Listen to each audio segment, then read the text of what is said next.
Movie शुरू होती है तो हम एक लड़के को देखते हैं जिसका नाम इवान होता है। उसकी मदर की तबीयत बिल्कुल भी ठीक नहीं होती।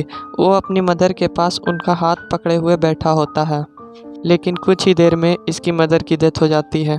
इवान की फैमिली में इसकी मदर ही आखिरी बची थी। इवान के फादर भी नहीं थे, इसलिए वो काफ़ी सैड हो जाता है।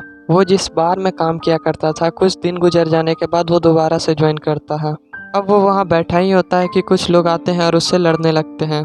क्योंकि उनके बार में सेक्रेटरी नहीं थे, इवान इस मूड में नहीं था कि कोई उसे हाथ भी लगाए, तो उन लोगों से लड़ने लगता है और उन्हें इतना मारता है कि वो वीक हो जाते हैं और वहीं पर बेहोश हो जाते हैं।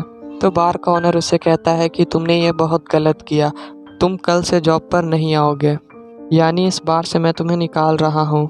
इवान गुस्से से वहाँ से चला जाता है और अगली सुबह जब वो उठता है तो देखता है पुलिस घर के बाहर खड़ी हुई है। कल बार में हुए लड़ाई की वजह से उसे अरेस्ट करने आए थे। इवान इन सब में नहीं पढ़ना चाहता था क्योंकि वो पहले से ही बहुत टूटा हुआ था। तो वो बिना कुछ सोचे समझे अपना पासपोर्ट उठाता है और एयरपोर्ट की तरफ चला जाता है। वो वहाँ से इटली चले जाता है और उसके दोस्त लोग भी उसके पीछे आ जाते हैं और वो लोग काफ़ी इंजॉय करते हैं। वो जो मुश्किलों में था अब हंस रहा था क्योंकि उसे अपने दोस्तों के साथ बहुत मज़ा आ रहा था। लेकिन जब जब उसे याद आता है कि उसकी मदर की डेथ हो चुकी है, वो दोबारा से उदास हो जाता। इवान अपने दोस्तों के साथ वहीं पर होता है। उसे एक रेड ड्रेस पहनी एक लड़की दिखाई देती है जो कि काफ़ी अच्छी लग रही थी, लेकिन उसमें कोई हिम्मत ही नहीं थी कि वो उससे बात कर सके। वो वहाँ से चला जाता है। जब वो किसी बार में होता है तो उसे वो लड़की दोबारा नज़र आती है। अब की बार इवान उससे कहता है कि इस बार तो मैं बात ज़रूर करूँगा। वो सीधा उस लड़की के पास जाता है और उससे नाम पूछता है। वो लड़की उससे कहती है कि मेरा नाम लुइस है। इवान उससे डायरेक्ट कह देता है कि क्या तुम मुझसे दोस्ती करोगी? तो वो लड़की उससे कहती है कि नहीं, मुझे कोई रिलेशनशिप में नहीं आना। इवान उसे मनाने की कोशिश करता है और कहता है कि तुम मुझे अब अच्छी लगने लगी हो, चलो वॉक पे चलते हैं और इसके बाद हम डिनर पर भी चलेंगे। तो वो लड़की मान जाती है। इवान भी बहुत खुश था क्योंकि आज से पहले उसे कोई भी लड़की अच्छी नहीं लगी। वो पहली बार किसी के साथ वॉक पे जा रहा था। वो दोनों काफ़ी इंजॉय करते हैं। अब अगले दिन उन लोगों का वापस जाने का टाइम हो जाता है, तो इवान का दोस्त उससे कहते हैं कि चलो भाई अपना सामान पैक करो। तो इवान उसे काफ़ी अनएक्सपेक्टेड जवाब देता है कि मैं यहीं रहूँगा और यहीं पर जॉब भी करूँगा। असल में वो लड़की उसे काफ़ी अच्छी लग रही थी, इसलिए वो उसी के साथ यहाँ रहना चाहता था।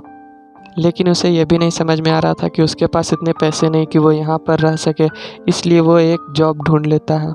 उसके बाद वो दिन भी आ जाता है जब उसे उस लड़की से दोबारा मिलना था। आज लुइस उसे एक म्यूज़ियम में लेके जाती है और उसे कुछ चीज़ें दिखाती है और कहती है कि ये मेरा काम है। यहाँ कुछ स्टोन्स थे जिन पर पेंटिंग की हुई थी। तो इवान उससे कहता है कि क्या तुम पेंटिंग करती हो? जिस पर लुइस उससे कहती है नहीं, मैं एक साइंटिस्ट हूँ और जो ये सब चीज़ यहाँ पड़ी है ये सब मैंने ही ढूंढी है। तो इवान उसे काफ़ी ज़्यादा अप्रिसिएट करता है और इसके बाद वो दोनों घर चले जाते हैं। अब लुइस और इवान सो जाते हैं, लेकिन सुबह होने पर हमें कुछ अजीब चीज़ें दिखाई देती हैं। ऐसा लग रहा था लुइस को कोई डिजीज़ है और उसकी स्किन काफ़ी अजीब हो रही थी, जैसे कि वो एक अजीब क्रिएचर में बदल रही हो, और वो काफ़ी खतरनाक भी लग रही थी। फ़ौरन वहाँ से उठकर चलने लगती है और वो ठीक तरह से चल भी नहीं रही थी। रास्ते में उसे एक बिल्ली नज़र आती है जिसे वो मार देती है। यानी लुइस एक नॉर्मल इंसान नहीं थी, वो एक क्रिएचर थी जिसके बारे में उसने इवान को भी नहीं बताया। रात को इवान और लुइस डिनर पे जाते हैं, जिस पर इवान उससे कहता है कि चलो हम एक पिक्चर लेते हैं। लुइस काफ़ी गुस्सा हो जाती है, लेकिन इवान उसे पिक्चर लेने के लिए मना लेता है। लेकिन इवान जब देखता है कि उसकी पिक्चर हमेशा ब्लर ही आती है, यानी ये भी एक साइन था कि वो नॉर्मल इंसान नहीं थी। जैसे ही उनका डिनर आता है, लुइस को कुछ होता है और वो वहाँ से चली जाती है, और रास्ते में वो उसी तरह से चल रही थी, ऐसा लग रहा था कोई ज़ॉम्बी चल रहा हो। तभी वहाँ पर एक आदमी आता है, उसे लगता है कि इसे हेल्प की ज़रूरत, लेकिन लुइस उसे मार डालती है। यहाँ पर हम लुइस का फेस सामने से देखते हैं जो कि बहुत ज़्यादा खौफनाक था। सीन सुबह पर शिफ्ट होता है जब लुइस लैब में होती है। उसके पास एक आदमी भी होता है जिसकी वो टेस्ट कर रही थी, लेकिन तभी वहाँ से बहुत एक अजीब स्मेल आ रही थी। जब लुइस खुद को चेक करती है तो वो दोबारा से उस क्रिएचर में बदल रही थी, और उस आदमी के जाते ही वो दोबारा से क्रिएचर बन जाती है और उसे काफ़ी भूख लग रही थी। वो फ़ौरन से अपने घर जाती है और 2 खरगोश पेट को लेती है। वो खरगोश इतने प्यारे थे कि कोई उन्हें मारने के बारे में सोच भी नहीं सकता था, लेकिन लुइस उसे खा जाती है और दोबारा से अजीब हरकतें करने लगती है। जब उसे ऐसा फील होता कि वो एक अजीब क्रिएचर में बदल रही है, तो वो एक इंजेक्शन अपने ऊपर लगा लिया करती। जिसके बाद से वो दोबारा से नॉर्मल हो जाया करती थी। वो इस चीज़ से काफ़ी ज़्यादा इरिटेट हो जाती है और सोचती है कि मैं कब तक इवान से झूठ बोलूँगी, मुझे ये सब जल्द ही इवान को बताना होगा।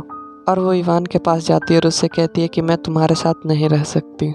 इवान उससे कहता है कि ये तुम क्या कर रही हो, मुझसे मत जाना दूर, हम इतने अच्छे दोस्त बन चुके हैं, अगर कोई मसला है तो शेयर करो। लेकिन लुइस उससे कहती है कि तुम्हें समझ नहीं आ रहा है, तुम चले जाओ। इवान वहाँ से फिर से हार्ट ब्रोकन होकर निकल जाता है। तभी वो फार्म चला जाता है। वहाँ पर पुलिस आ जाती है क्योंकि ये काम जो चल रहा था वो एक इनलीगल काम था। तो वो वहाँ से भाग जाता है और सीधा लुइस के घर जाता है ताकि कुछ दिनों तक उसके घर में रह ले जब तक पुलिस उसके पीछे है। लेकिन जब वो दरवाज़ा खोलता है तो उसे लुइस कहीं नहीं दिखाई देती। उसे ज़मीन पर पड़ी एक अजीबोगरीब क्रिएचर दिखाई देती है। वो लुइस ही होती है। वो तड़प रही होती है क्योंकि वो अपने पास पड़े इंजेक्शन को पकड़ नहीं पा रही थी। उसे इस इंजेक्शन की काफ़ी ज़्यादा ज़रूरत थी। पहले तो इवान को कुछ समझ नहीं आ रहा था, लेकिन बाद में वो उस इंजेक्शन को लेकर लुइस के गर्दन में लगा देता है। ऐसा होते ही धीरे धीरे लुइस इंसान बनने लग जाती है, लेकिन उसकी बॉडी पर अभी भी वो गंदा फ्लू लगा हुआ था। इवान उसके पास आता है और उसे कहता है कि तुमने ये सब मुझे पहले क्यों नहीं बताया, मैंने तुमसे कहा था ना कि तुम सब चीज़ मुझसे शेयर कर सकती हो। तो लुइस उससे कहती है तुम कुछ भी सुनने से पहले मुझसे दूर चले जाते। तो इवान उससे कहता है पहले तुम बताओ तो मुझे, तुम हो कौन। लुइस उससे कहती है कि मेरी एज 2000 साल है, यानी 2000 ईयर्स। मैं पहले क्रिएचर ही हुआ करती थी और म्यूज़ियम में जो पेंटिंग तुमने देखी वो मेरी ही थी। और ये चीज़ें मैंने ढूंढी नहीं है, टाइम के साथ मेरे साथ आ गई और वक्त के साथ मुझ में कुछ न्यूट्रिशन आ गया। मेरे न्यूट्रिशन में हर 20 साल के बाद मेरे बॉडी के सेल मुझको ख़त्म करने लगते हैं, जिससे मैं काफ़ी वीक हो जाती हूँ और इसीलिए मुझे बार बार ये इंजेक्शन लेना पड़ता है। वो बताती है कि मैं रिलेशन में भी तुम्हारे साथ इसलिए नहीं आई क्योंकि मुझ में कोई फीलिंग्स ही नहीं है। मैं एक क्रिएचर होते ही इवान उससे कहता है कि मुझे तो लग रहा है कि तुम में कोई सुपर नेचुरल पावर है। लुइस उससे कहती है नहीं, मुझे ये डिजीज़ है जो 2000 साल से है और इसमें कोई इंसान कभी नहीं मरता बल्कि एक क्रिएचर में बदल जाता है।